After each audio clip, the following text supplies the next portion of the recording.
அமெரிக்க அதிபர் டொனால்ட் ட்ரம்ப்பும் இந்திய பிரதமர் நரேந்திர மோடியும் 2019 ஹூஸ்டனில் நடந்த ஹவுடி மோடி நிகழ்ச்சியில் ஆயிரக்கணக்கான மக்கள் முன்னிலையில் ஒன்றாக கலந்து கொண்டனர். ட்ரம்ப்பும் மோடியும் கைகோர்த்து கட்டிப்பிடித்து வலிமையான உரைகளை நிகழ்த்தினர். இந்த நிகழ்ச்சி இந்தியா அமெரிக்கா உறவின் உச்சகட்டமாக கருதப்பட்டது. ஆனால் இப்போது அது மறக்கப்பட்ட அத்தியாயமாக தெரிகிறது.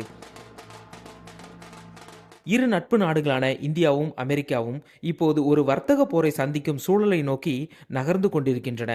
இதற்கு காரணம் ட்ரம்பின் புதிய வரி நடவடிக்கைகள். ஆகஸ்ட் 7ஆம் தேதி நிலவரப்படி இந்தியாவில் இருந்து இறக்குமதி செய்யப்படும் பொருட்களுக்கு ட்ரம்ப் 50% வரி விதித்துள்ளார். கடந்த வாரம் டொனால்ட் ட்ரம்ப் இந்தியாவிலிருந்து இறக்குமதி செய்யப்படும் பொருட்களுக்கு 25% வரி விதித்தார். ஆகஸ்ட் 4 அன்று ட்ரம்ப் இதனை உயர்த்தப் போவதாக எச்சரிக்கை விடுத்தார். இந்நிலையில்தான் ஆகஸ்ட் 6ஆம் தேதி கூடுதலாக 25% வரி விதிப்பதாக அறிவித்துள்ளார். இந்தியா ரஷ்யாவுடன் அதிகமாக எண்ணெய் வர்த்தகத்தில் ஈடுபடுவதுதான் இதற்கு காரணம் என்று கூறிய அவர், இது உக்ரைனில் நடக்கும் போருக்கு நிதி அளிப்பதாகவும் கூறுகிறார். ட்ரம்பின் இந்த நடவடிக்கைக்கு இந்தியா கடுமையாக எதிர்வினையாற்றியது. இந்திய சுத்திகரிப்பு நிலையங்கள் தேவையின் அடிப்படையில் சந்தையை சார்ந்து முடிவுகளை எடுத்து வருகிறது. அதே வேளையில் அமெரிக்கா மற்றும் ஐரோப்பிய ஒன்றியம் போன்ற மேற்கத்திய நாடுகள் இயற்கை எரிவாயு மற்றும் உரங்கள் முதல் இயந்திரங்கள் மற்றும் உலோகங்கள் வரை பல்வேறு துறைகளில் ரஷ்யாவுடன் வர்த்தகம் செய்து வருகின்றன என இந்தியா கூறியது.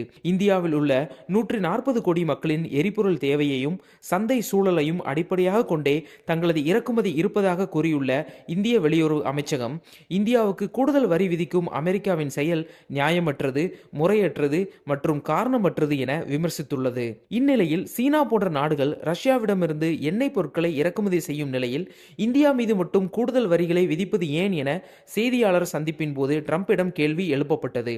இதற்கு நீங்கள் இன்னும் நிறைய இரண்டாம் கட்ட வரிகளை பார்க்க போகிறீர்கள் என அவர் பதிலளித்தார். Indian officials have said that there are other countries that are buying Russian oil. It's okay. Like China, for instance, It's buys okay. more. Yeah. Why are you singling India out for these additional sanctions? It's only been 8 hours, so let's see what happens over the next. Sanctions You're going to see a lot more. So this is a taste of You're going to see a lot more. You're going to see so much. இந்த கூடுதல் வரி ஜவுளி, ரத்தினங்கள் மற்றும் நகைகள், வாகன பாகங்கள் மற்றும் கடல் உணவுகள் போன்ற முக்கிய இந்திய ஏற்றுமதி பொருட்களுக்கான வரியை 50% உயர்த்தும். வேலைவாய்ப்பு உருவாக்கத்தில் முக்கிய பங்கு வகிக்கும் இந்த துறைகளை பாதிக்கும். எனினும் ஐபோன்கள் உள்ளிட்ட மின்னணு சாதனங்கள் மற்றும் மருந்து பொருட்களுக்கு இப்போதைக்கு விலக்கு அளிக்கப்பட்டது. உலகளாவிய சவால்களை எதிர்கொண்டு நிலையான பணவீக்க விகிதத்தை இந்தியா பராமரிக்கிறது. அதே வேளையில் இந்தியாவின் பொருளாதாரமும் மிகச்சிறப்பாக செயல்பட்டு வருகிறது.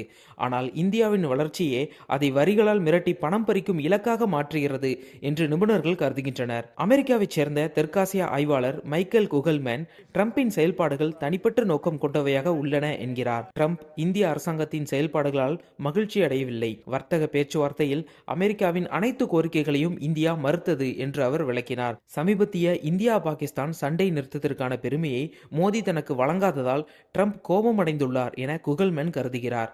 ஒருவேளை சீனா மற்றும் ரஷ்யாவிடமிருந்து எண்ணெய் வாங்கும் பிற நாடுகளை விட இந்தியாவை அதிகமாக ட்ரம்ப் குறிவைப்பதற்கு இது காரணமாக இருக்கலாம் என்றும் அவர் கூறுகிறார்.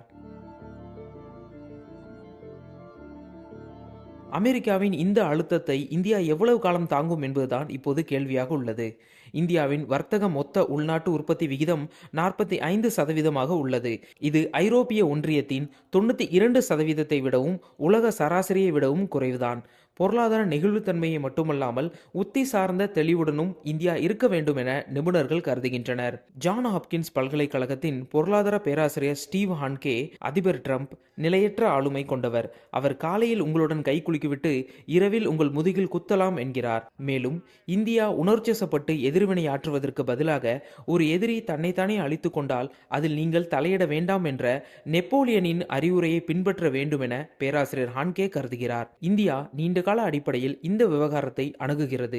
அமெரிக்கா மற்றும் மத்திய கிழக்கிலிருந்து எண்ணெய் இறக்குமதியை இந்தியா அதிகரித்தது. ஈரான் மற்றும் வெனிசுலாவிலிருந்து தன்னை தூர விலக்கிக் கொண்டது.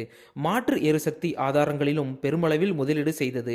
எனினும் எண்ணெய் அல்லது வர்த்தக பிரச்சனையில் ட்ரம்புடன் இந்தியா உடன்படவில்லை. சரி, இந்த விவகாரத்தில் இந்தியா என்ன செய்ய வேண்டும்? பேராசிரியர் ஹான்கே, சுதந்திர வர்த்தக ஒப்பந்தங்களில் ஆர்வமுள்ள நாடுகள் மீது இந்தியா கவனம் செலுத்த வேண்டும் என்று கூறுகிறார்.